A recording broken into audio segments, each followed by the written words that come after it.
So hello everyone, welcome back to I smart study point. तो देखिए, आज का वीडियो काफ़ी दिनों बाद आ रहा है क्योंकि मेरे एग्जाम चल रहे थे, लेकिन अब से आपको कंटिन्यू वीडियो मिलेगा, ठीक है। और सभी वीडियो के लिंक डिस्क्रिप्शन बॉक्स में दिए हुए हैं। 2023 के लिए जो मोस्ट इंपोर्टेंट वीडियो थे ऑल सब्जेक्ट के, ठीक है। टेलीग्राम और इंस्टाग्राम का लिंक भी है, जाके फॉलो कर लीजिए। कोई भी क्वेश्चन आप हमसे कर सकते हैं टेलीग्राम पर भी, ठीक है। तो जो आज का वीडियो है वो 12th फिजिक्स वालों के लिए होगा। विद्युत आवेश तथा क्षेत्र से बहुत ज़्यादा इंपॉर्टेंट क्वेश्चन मैंने उठाए हैं, जो कि 5 क्वेश्चन अभी उठाए हैं।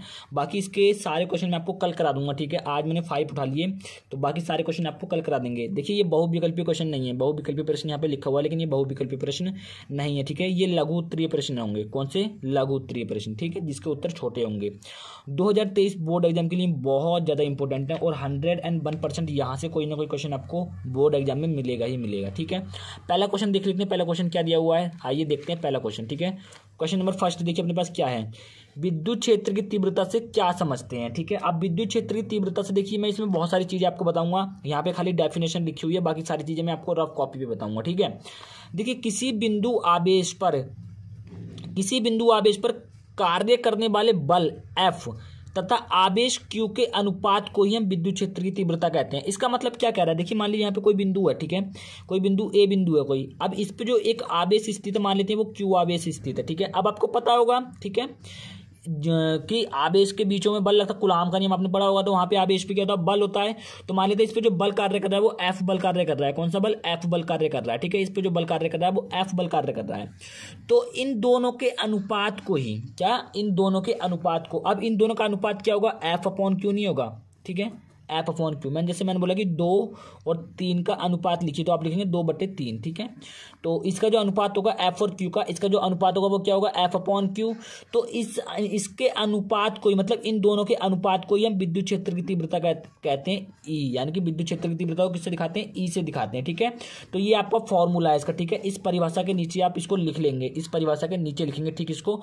और इसका मात्रक की बात करूं तो न्यूटन हो जाएगा। F का मात्रक यानी कि बल का मात्रक न्यूटन और आवेश का मात्रक कूलाम। तो इसका जो मात्रक होगा वो होगा न्यूटन प्रति कूलाम। अब समझ में आया कि किसी बिंदु आवेश पर कार्य करने वाले बल F, ठीक है, तथा आवेश Q, मतलब उसी आवेश Q के अनुपात को हम विद्युत क्षेत्र की तीव्रता कहते हैं और इसे कैपिटल E से प्रदर्शित करते हैं, ठीक है। इसका मात्रक न्यूटन प्रति कूलाम होता है, ठीक है। एक बार और, कि किसी भी बिंदु आवेश पर कार्य करने वाले बल F तथा उसी आवेश Q के अनुपात को हम विद्युत क्षेत्र की तीव्रता कहते हैं और इसे कैपिटल E से प्रदर्शित करते हैं और इसका मात्रक न्यूटन प्रति कूलाम होता है, ठीक है। यहाँ पे एक लाइन ऐड कर लेना कि इसे कैपिटल E से प्रदर्शित करते हैं, ठीक है। अगला क्वेश्चन क्या है, अगला क्वेश्चन देखते हैं, ठीक है। अगला क्वेश्चन देखिए क्या है, बहुत बढ़िया क्वेश्चन है।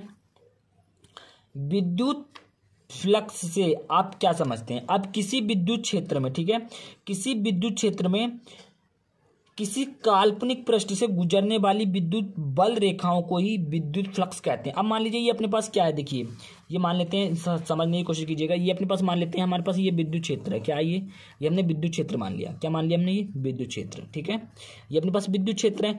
अब इस विद्युत क्षेत्र, मतलब ये पूरा का पूरा विद्युत क्षेत्र, इस विद्युत क्षेत्र में अंदर से बल रेखाएं जा रही होंगी, विद्युत बल रेखाएं, ठीक है। विद्युत बल रेखाएं क्या जा रही होंगी, विद्युत बल रेखाएं जा रही होंगी। अब मान लीजिए मैंने यहाँ पे एक छोटा सा काल्पनिक पृष्ठ मान लिया, ये मैंने खाली मान लिया, सोच लिया मैंने कि यहाँ पे ये एक छोटा सा काल्पनिक पृष्ठ होगा और ये किसके अंदर है, विद्युत क्षेत्र के अंदर ही तो है काल्पनिक पृष्ठ।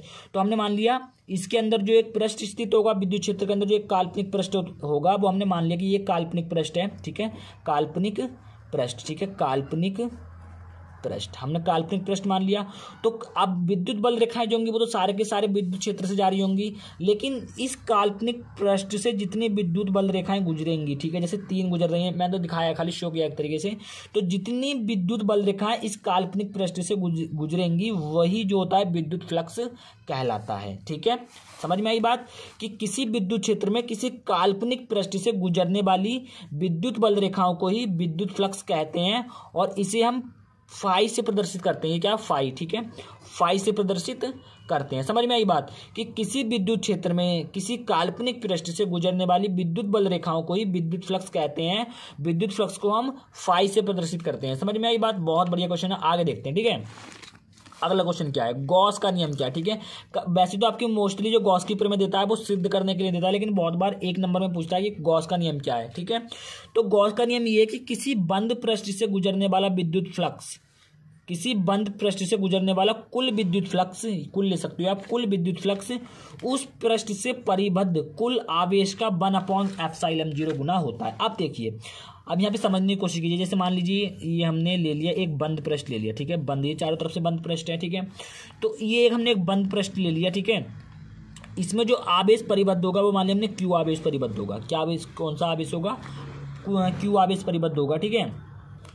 तो जो इसका जो विद्युत फ्लक्स होगा ना, वो जो विद्युत फ्लक्स होगा वो 1/ε0 होगा इस क्यू का, यानी कि इस आवेश का 1/ε0 गुना होगा।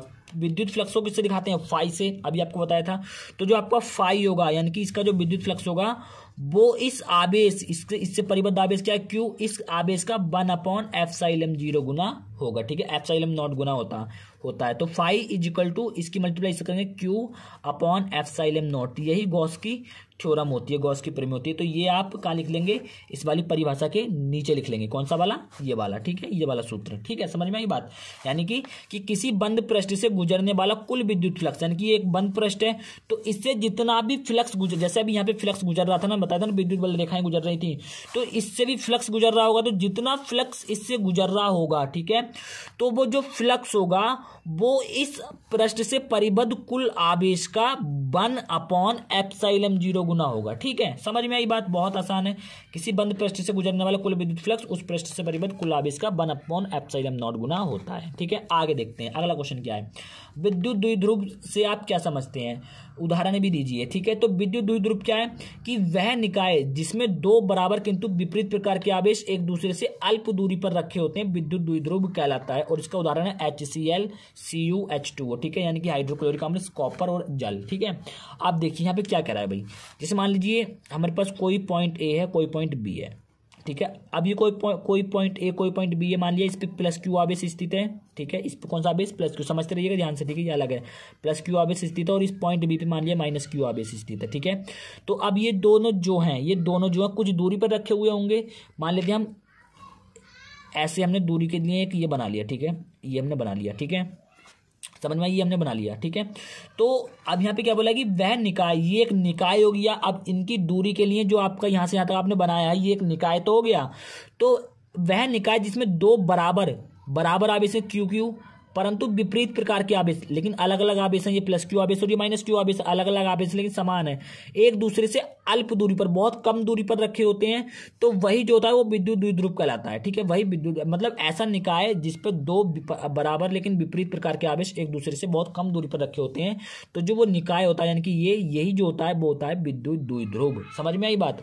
ठीक है, आसान क्वेश्चन था ये भी। अगला क्वेश्चन देखते हैं। अगला क्वेश्चन है आवेश संरक्षण का सिद्धांत क्या है? बहुत बढ़िया क्वेश्चन है। ये है कि आवेश को ना तो उत्पन्न किया जा सकता है और ना ही इसे नष्ट किया जा सकता है। जैसे ऊर्जा होती है कि ऊर्जा को ना तो उत्पन्न किया जा सकता है और ऊर्जा को ना तो नष्ट किया जा सकता है, ऊर्जा संरक्षण का नियम जो होता है।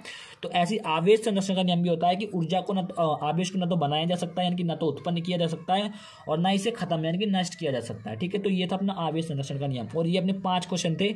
5 क्वेश्चन मैंने इससे और निकाले हैं, तो उनका आंसर में बढ़िया करके बना के आपको अपनी लैंग्वेज में, ये मैंने अपनी लैंग्वेज में बनाई सारी परिभाषाएं, ठीक है, बुक की नहीं है, ठीक है।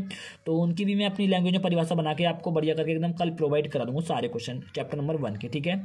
तो बने रहिए वीडियो पे, चैनल पे लगातार बहुत अच्छे अच्छे वीडियो देखने के लिए अब आपको मिलेंगे, ठीक है। और चैनल पर नया है तो प्लीज़ सब्सक्राइब कीजिए, चैनल पर नया है तो सब्सक्राइब कीजिए, और वीडियो पसंद आई तो लाइक जरूर कीजिए, ठीक है। और वीडियो को ज़्यादा से ज़्यादा शेयर कीजिए। आप लोग शेयर नहीं करते, ठीक है, शेयर ज़्यादा से ज़्यादा कीजिए, ठीक है। तो सब्सक्राइब कर लीजिएगा, शेयर ज़्यादा से ज़्यादा कीजिए, सारे ग्रुप में शेयर कर दीजिए, अपने टेलीग्राम, व्हाट्सअप, इंस्टाग्राम, जितने भी ग्रुप सब में शेयर कर दीजिए जब आपके पढ़ने लिखने वाले हैं, ठीक है। और हम मिलेंगे शिक्षा किसी नेक्स्ट वीडियो में, तब तक के लिए जय हिंद, वंदे मातरम, भारत माता की जय।